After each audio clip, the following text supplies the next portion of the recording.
Pas ditanya mana dalilnya nggak punya dalil, ditanya kitabnya nggak punya kitab, ditanya tes DNA-nya melenceng kemana-mana. Jangankan sebagai keturunan Nabi, turunan Arab aja bukan.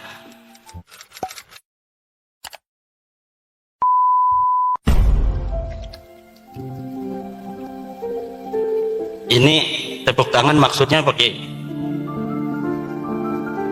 Ini tepuk tangan tuh maksudnya apa? Cocok? Bu, cocok? Setuju, Bu? Habib bukan turunan Nabi, setuju? Sebelah sini, Habib bukan turunan Nabi, setuju? Yang keras. Saksikan. Udah 2 kali menyaksikan, orang Purbalingga sudah bersaksi. Sekarang merembet ke Banjarnegara. Asyhadu anna Ba'lawi laisu min dzurriyyatin Nabi sallallahu alaihi wasallam. Ayo bareng-bareng. Asyhadu anna Ba'lawi laisu min dzurriyyati Rasulillah sallallahu alaihi wa alihi wasallam. Aku bersaksi bahwa sesungguhnya Ba'lawi, Habib bukan keturunan baginda Nabi Muhammad sallallahu alaihi wasallam. Dan ini bisa dipertanggungjawabkan secara ilmiah, zahiran wa batinan, dunya wa ukhra, di dunia dan di akhirat. Kenapa? Karena ini berbasis metodologis, epistemologis yang jelas. Dari kitab nasab yang sudah ditulis para kiai, para ulama masa lalu. Dari mulai abad ke-3 Hijriah sudah ada kitab nasab. Abad ke-4 Hijriah sudah ada kitab nasab. Keturunan Nabi semuanya itu dicatat, Bu. Rapi pencatatannya dari masa lalu. Tetapi tidak ada yang mengkonfirmasi leluhur Ba'lawi para Habib ini yang ada di abad ke-4 Hijriah yang namanya Ubaidillah. Tidak ada satupun ahli nasab yang kitabnya sekarang bisa kita baca itu di internet, karena zaman ini zaman kita bisa mengakses semua kitab-kitab masa lalu. Tidak ada satupun kitab nasab yang mencatat Ubaidillah leluhur Habib-Habib ini sebagai keturunan baginda Nabi besar Muhammad sallallahu alaihi wasallam. Kapan munculnya mereka ngaku jadi turunan Nabi? Padahal leluhurnya katanya lahir di abad ke-4 Hijriah. Mereka ngakunya baru tahun 895 Hijriah. 550 tahun setelah keberadaan orang yang diaku. Yang setelah kita lihat kitab-kitab sebelum abad 9 ini tidak ada yang mencatat mereka sebagai keturunan Nabi. Kalau kitab setelah mereka mengaku dikarang oleh mereka. Mereka mengarang kitab Al-Burqatul Musiqah tahun 895 mencatat kami turunan Nabi. Ada kitabnya sampai sekarang bisa kita baca. Nanti di abad 10 ada lagi kitab yang mereka karang, namanya kitab Tuhfatut Talib. Mereka mencatat kami turunan Nabi, ada kitabnya.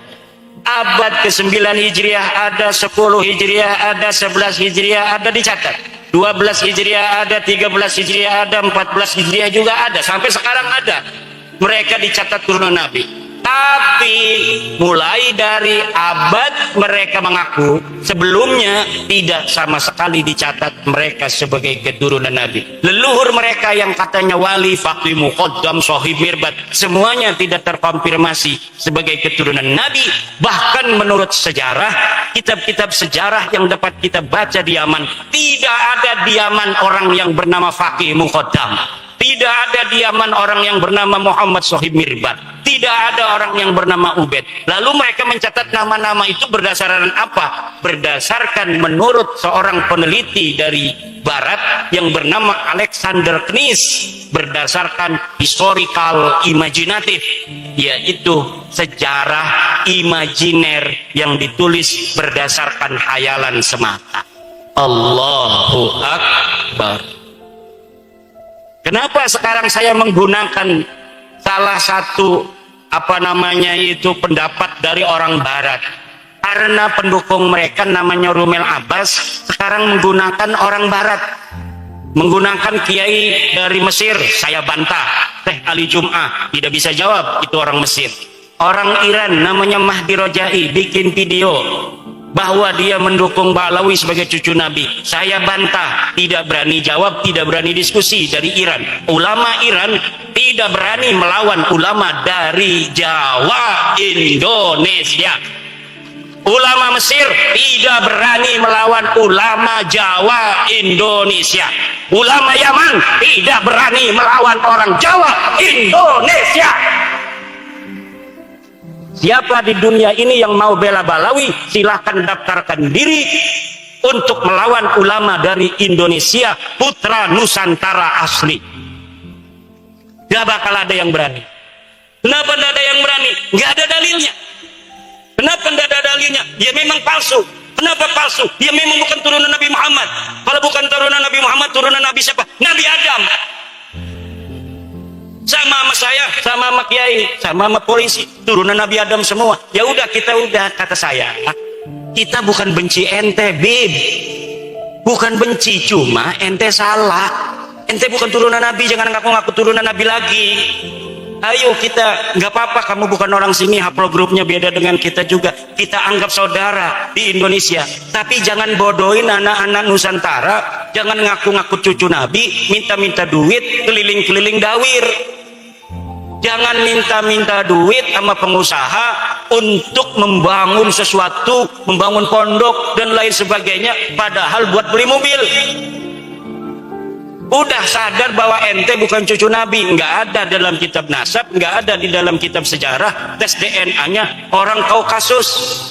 Haplogrupnya G, haplogrup G itu orang Kaukasus, sekarang yang banyak itu di daerah Turki, orang India di daerah Pakistan yang berbatasan dengan Afghanistan, suku Kalas.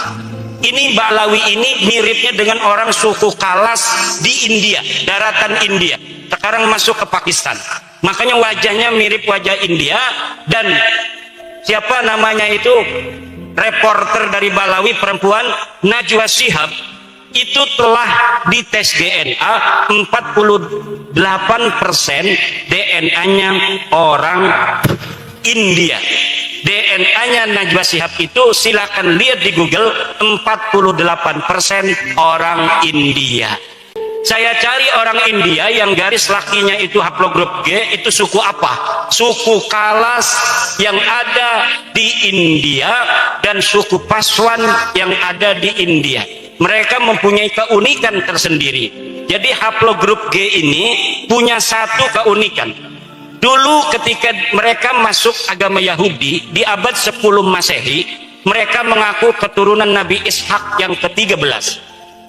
Ketika mereka ada di India, di Kalas, di dataran Pakistan sekarang, mereka mengaku keturunan Alexander Agung. Ketika ada di India beragama Hindu, mereka di suku Paswan mengaku sebagai keturunan daripada Dursusana. Ketika di Islam di Indonesia dan di Yaman, mereka mengaku sebagai keturunan baginda Nabi besar Muhammad sallallahu alaihi wasallam. Kayaknya haplogrup G ini kalau dia agama Kristen ngaku sebagai anaknya Yesus Kristus. Untung Nabi Isa nggak punya istri, nggak punya anak. Kalau Nabi Isa itu diriwayatkan punya anak, mereka banyak yang akan masuk Kristen mengaku sebagai keturunan Yesus Kristus. Sayangnya Yesus nggak punya anak. Di Indonesia mereka nyangkol-nyangkol juga kepada pahlawan-pahlawan Indonesia. Ada yang mengaku keturunan Hamengkubuwono, ada yang mengaku sebagai keturunan Sunan Giri. Jalur lakinya kami dari Ba'alawi, jalur perempuannya dari Sunan Gunung Jati. Ada yang ngaku ke Banten. Kebetulan saya ini salah satu nasabah di Banten sejak 2012. Jadi sudah agak hafal seluruh keturunan-keturunan Sultan Banten dan di mana adanya komunitas keturunan Sultan Banten. Ada seorang Ba'alawi ngaku keturunan Sultan Banten dari ibunya katanya. Dari siapa? Dari Pangeran Mesir bin Sultan Ageng Tirtayasa. Saya langsung hubungi keturunan Sultan Mesir yang ada di Pontang, dekat dengan Kresek, masuk Kabupaten Serang. Betul nggak ada susunan nasab seperti ini yang dari keluarga Pangeran Mesir? Ini bohong Kiai, ini palsu, palsu. Mereka mengaku keturunan Jogja dari Hamengkubuwono II. Saya teliti, saya konfirmasi kepada peneliti nasab di Jogja, palsu. Ngaku Sunan Giri, palsu. Ngaku apa saja, ngaku kiai, ngaku ulama. Masa ulama nggak suruh baca kitab dari kiri ke kanan? Selama ini yang dibicarakan berarti bukan berdasarkan ilmu, berdasarkan hafalan anak-anak mau tampil pidato itu. Mau tampil pidato dia hafalin gitu, tapi ndak mondok, sehingga dia nggak paham. Ilmu itu bukan apa yang dihafal, tapi apa yang dipahami di dalam sukma, sehingga menjadi kebijaksanaan untuk menentukan sebuah hukum Allah Subhanahu wa ta'ala berdasarkan Al-Quran, Al-Hadis, kemudian dialaqahkan dengan wakil kejadian yang menyertainya. Itu namanya alim, namanya kiai. Itu kiai kita itu kenapa kiai kita itu pada tawadhu? Karena ilmunya itu rasihun fi qulubihim, ilmunya masuk ke relung-relung jiwa, relung-relung hati mereka. Semakin banyak ilmunya kiai, semakin tunduk kayak padi. Semakin berisi dia semakin menunduk. Semakin ada orang menghormati, semakin dia menghormati orang yang menghormatinya. Ini akhlak bangsa kita, bangsa Nusantara. Tapi mereka kalau dihormati ngelunjak. Semakin dihormati, semakin yang menghormatinya dimanfaatin, duitnya diroyot, apa tuh istilahnya, diporotin. Kalau ada mukibin kaya, udah habis itu, punya mobil Alphard diminta, kalau enggak kualat ente. Orang mengkritik mereka, kata Novel Anidrus, orang yang berani mengkritik Habib itu adalah dajjal. Tidak ada itu dalam ajaran. Orang yang mengkritik Rasulullah aja, Rasulullah nggak pernah bilang yang mengkritik beliau itu dajjal. Sahabat beberapa kesempatan diriwayatkan pula itu bermusyawarah dengan Rasul, bertanya, wahai Rasul, apakah pendapatmu ini berdasarkan wahyu, apakah berdasar pendapatmu sendiri? Kalau berdasarkan wahyu kita harus ikuti. Kalau berdasarkan pendapatmu, bolehkah kami memberikan masukan apa yang seharusnya kita lakukan dalam perang ini? Itu aja Rasulullah. Apalagi manusia biasa. Manusia biasa itu Bapak Ibu, kalamuhu yuraddu wa yuqbalu qawluhu illa sahibah hadal qabri. Kalimatnya, kata-katanya, pendapatnya itu boleh diterima, boleh ditolak, illa sahibah hadal qabri, kecuali baginda Nabi besar Muhammad. Lalu ajaran yang mengatakan orang mengkritik Habib itu adalah dajjal dari mana? Kalau bukan dari ajaran Islam. Mungkin mereka punya ajaran agama lain yang tidak ada dalam ajaran agama kita. Dalam agama kita, inna akramakum indallahi atqakum. Seluruh manusia itu sama. Sesungguhnya orang yang paling mulia di antara kalian adalah orang yang paling bertakwa. Kata mereka yang paling mulia adalah kabaib. Walaupun tidak ibadah, walaupun tidak sholat, walaupun tidak alim, mereka tetap mulia. Karena kemuliaan mereka adalah zat. Sedangkan orang alim, kiai, polisi, presiden, itu sifat kemuliaannya. Kalau dia sudah tidak jadi presiden, dia tidak mulia lagi. Kalau kiai gila, katanya tidak mulia lagi. Tapi kalau kabaib, dia gila, tetap dia mulia. Kenapa?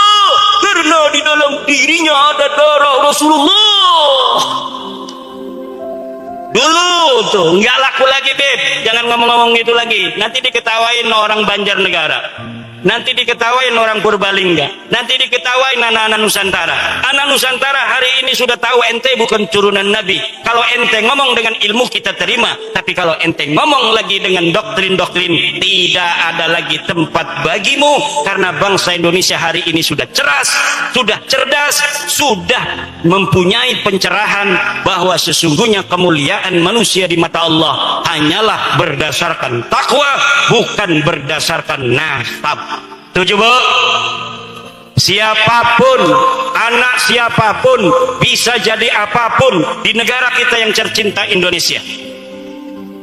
Siapa anak-anak dari kampung ini di atas hutan yang pengen jadi presiden Indonesia, sekolah. Dia harus sekolah di MTS, dia harus punya ijazah aliyah, dia harus kuliah. Nanti lulus kuliah bikin partai politik, nanti calon presiden. Semuanya bisa asal punya partai. Betul? Ini kemuliaan agama Islam sama ibu-ibu dengan kemuliaan yang diatur oleh Pancasila. Oleh, coba Pancasila sila kedua, kemanusiaan yang adil dan beradab. Pancasila. Satu, ketuhanan yang Maha Esa. Dua, kemanusiaan yang adil dan beradab. Tiga, persatuan Indonesia. Empat, kerakyatan yang dipimpin oleh hikmah, kebijaksanaan, permusyawaratan, perwakilan. Lima, keadilan sosial bagi seluruh rakyat Indonesia.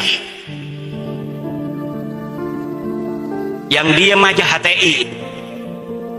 Ini yang diam HTI ini. Coba sila kedua, Mbak. Mbak, nggak usah lihat-lihat foto dulu, nanti digedein aja. Sekarang dengerin. Sila kedua, kemanusiaan yang adil.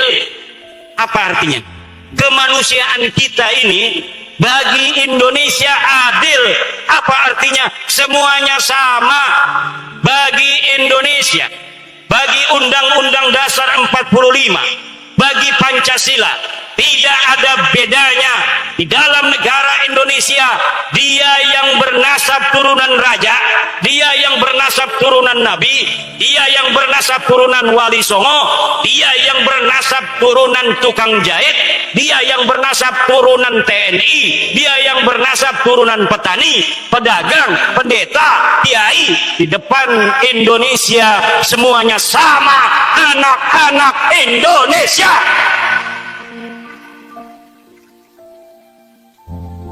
Dia bisa jadi presiden. Siapa saja bisa jadi presiden. Dia bisa jadi menteri. Dia bisa jadi gubernur Jawa Tengah. Dia bisa jadi gubernur Jawa Timur, bupati Banjarnegara, camat di sini, lurah di sini.